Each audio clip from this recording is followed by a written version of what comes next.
HOA Karen impersonated police to steal my car. She's now facing federal fraud charges. Red and blue lights flashed in my driveway at 6 in the morning, but the uniform belonged to no real department.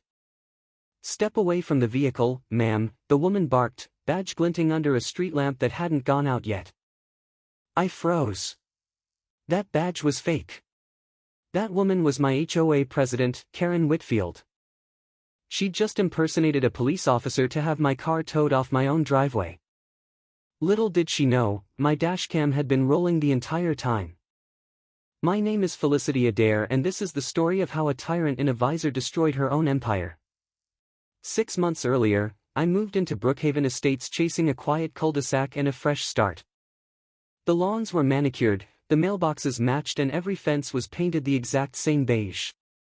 I didn't know yet that beige was practically a religion here, and Karen was its high priestess. She greeted me on day one with a clipboard instead of a welcome basket. "Grass can't exceed 3 inches, she said, eyeing my yard like it had personally offended her. I laughed, thinking she was joking. She was not joking. Karen never joked. Within a week, a neon pink notice appeared on my door: Violation 4, Unauthorized Garden Gnome. It was a bird bath. I owned no gnomes. Karen didn't care about facts, only compliance. I paid the $50 fine just to keep the peace, telling myself it was a small price for calm. That calm lasted exactly 12 days before the next envelope arrived. Karen had appointed herself judge, jury, and paint color enforcer of Brookhaven Estates. Neighbors whispered that she'd bankrupted 2 families with fines before I'd even signed my mortgage. Nobody fought back. Everyone just paid, sighed, and mowed a little faster next time. I started keeping a folder. Just in case. A quiet habit that would later save everything. The first real trouble started over my mother's rose bushes, planted the week she passed away. Karen claimed they violated Approved Landscaping Palette Section 4.2, whatever that meant. I explained they were memorial roses. She smiled thinly and said, "Rules are rules, dear." That night I photographed every rose, every petal, every inch of the bed for my folder. 2 days later, a letter demanded I remove the roses within 72 hours or face a lien. A lien. On my house. Over roses planted for my dead mother. I called the HOA office, but the woman on the phone said Karen made unilateral decisions constantly.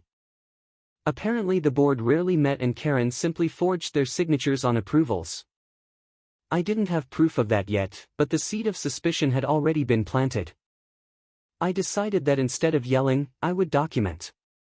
Documentation, I learned, is a weapon. I requested official HOA meeting minutes under the Community Bylaws Transparency Clause. Karen stalled for weeks, claiming that the secretary was on vacation, a secretary who didn't exist. That stall was twist number 1, there was no Real board. Karen ran a one-woman shadow government.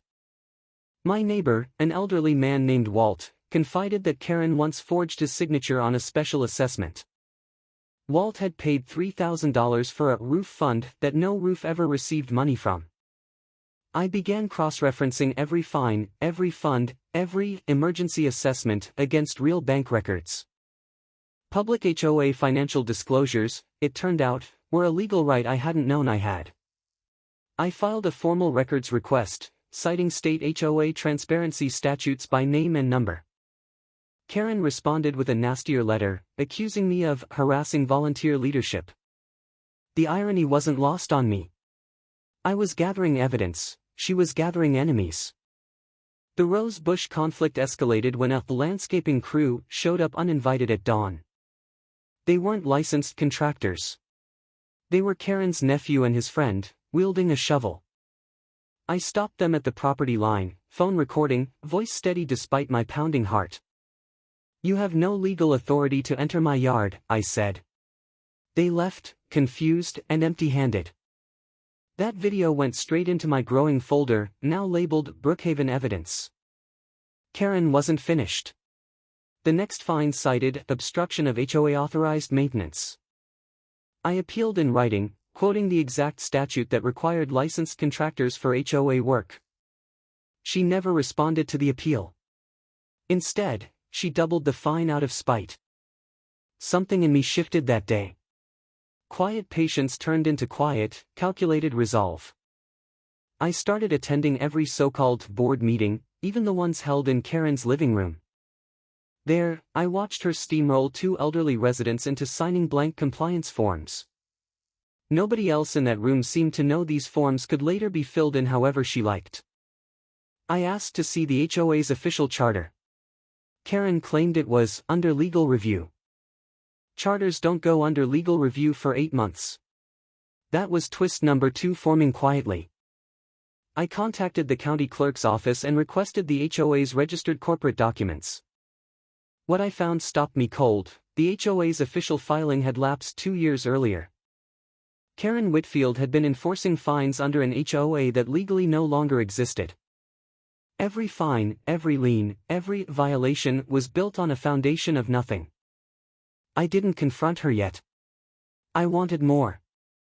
I wanted this airtight before I lit the match. Little did Karen know, the quiet new neighbor with the rose bushes was building a case file thick enough to bury her. Weeks passed and Karen's fines against me became almost theatrical in their pettiness. A wind chime was cited as excessive noise pollution, despite silence when the wind stopped. A welcome mat that read "Hello" was flagged for unapproved signage under Bylaw 7. I paid nothing further. I simply photographed, dated and filed every single notice. My neighbor Denise, a retired paralegal, noticed my folder growing on my kitchen table. "You're building a case," she said, more statement than question, eyes lighting up with interest. I admitted I was.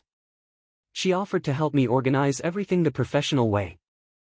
Denise taught me about material misrepresentation, unauthorized lien filing and elder financial abuse.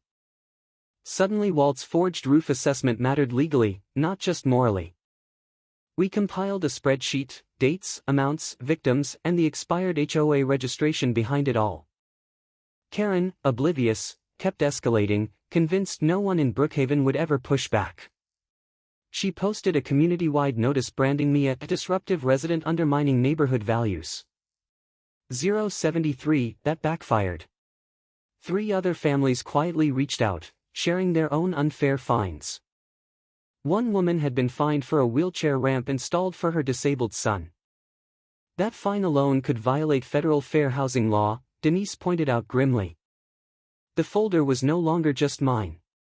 It was becoming Brookhaven's collective evidence file. Karen sensed something shifting, though she couldn't name it, and grew visibly more aggressive. She started patrolling the streets nightly in her golf cart, flashlights sweeping over driveways.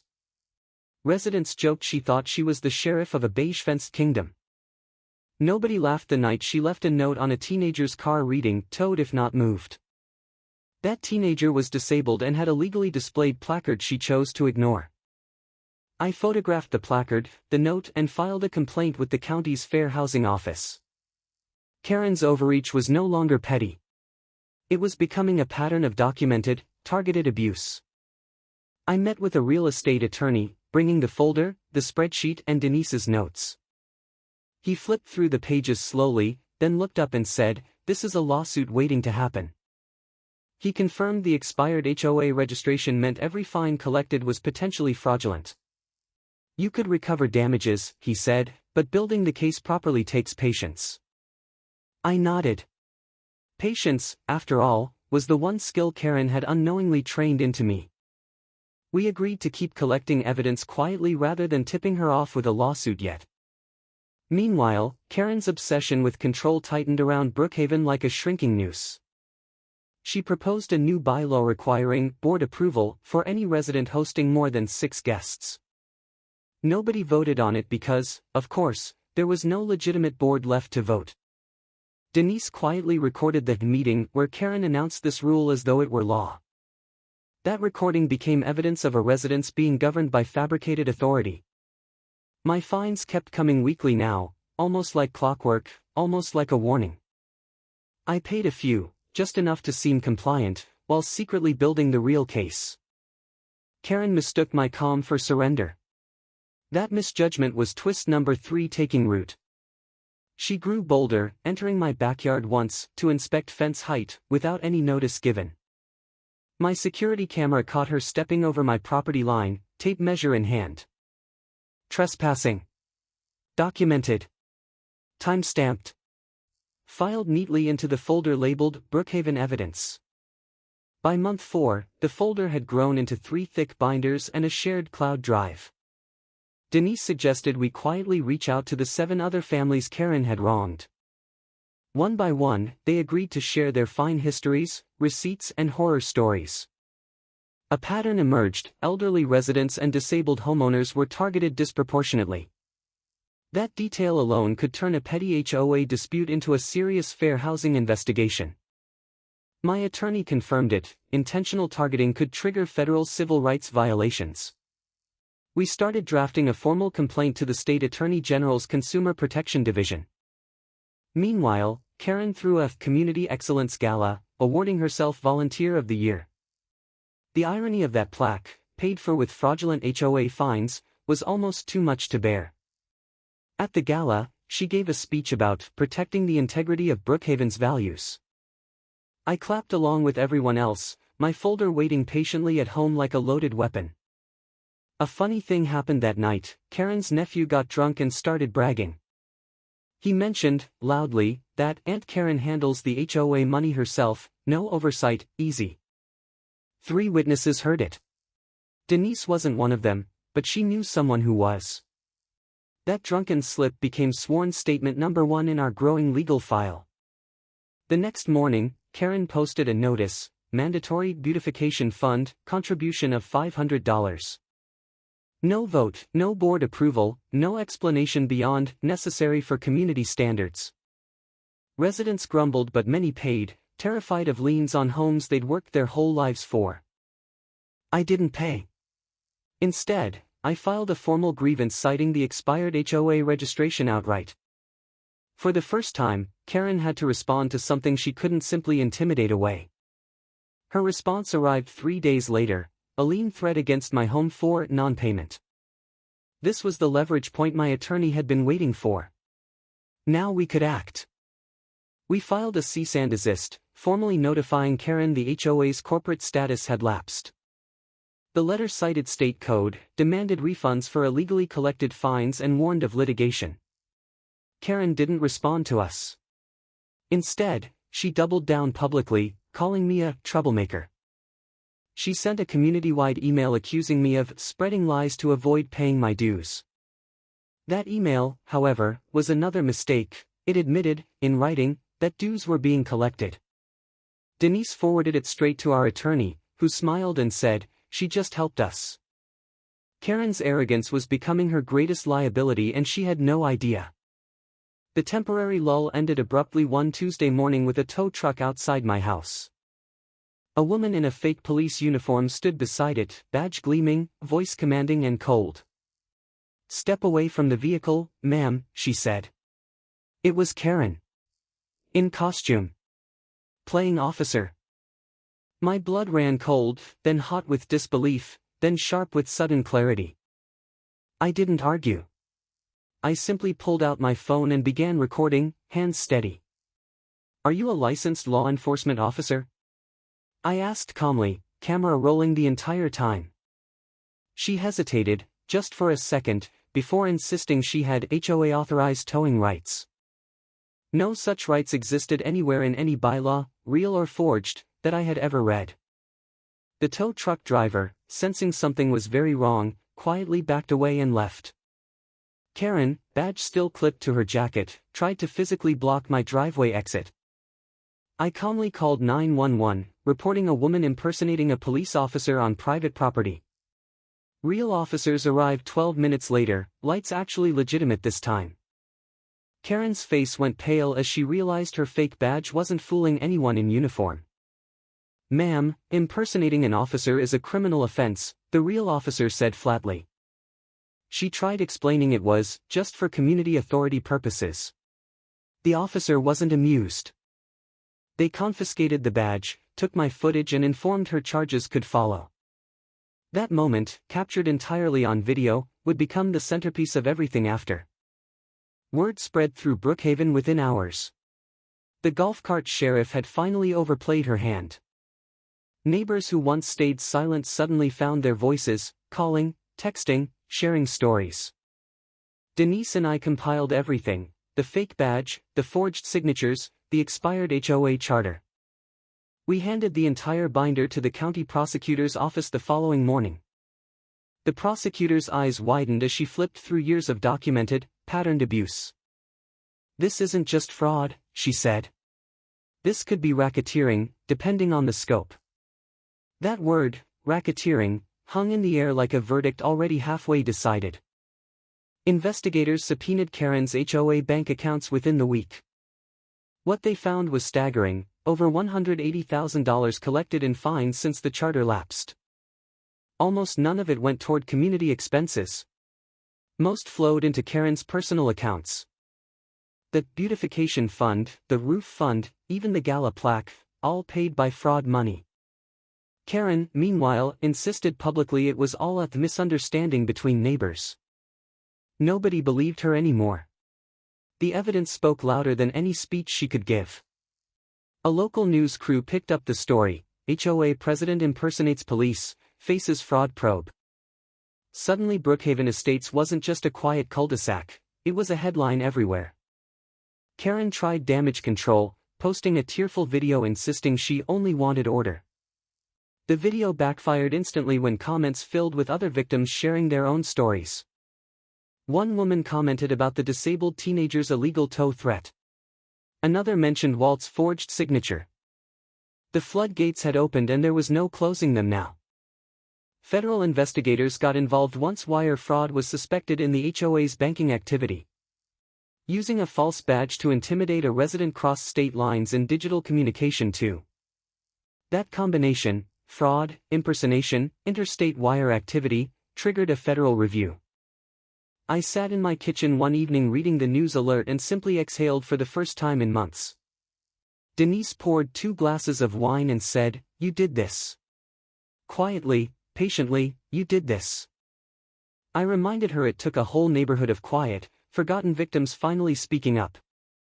Karen requested a private meeting with me, hoping to resolve things neighbor to neighbor.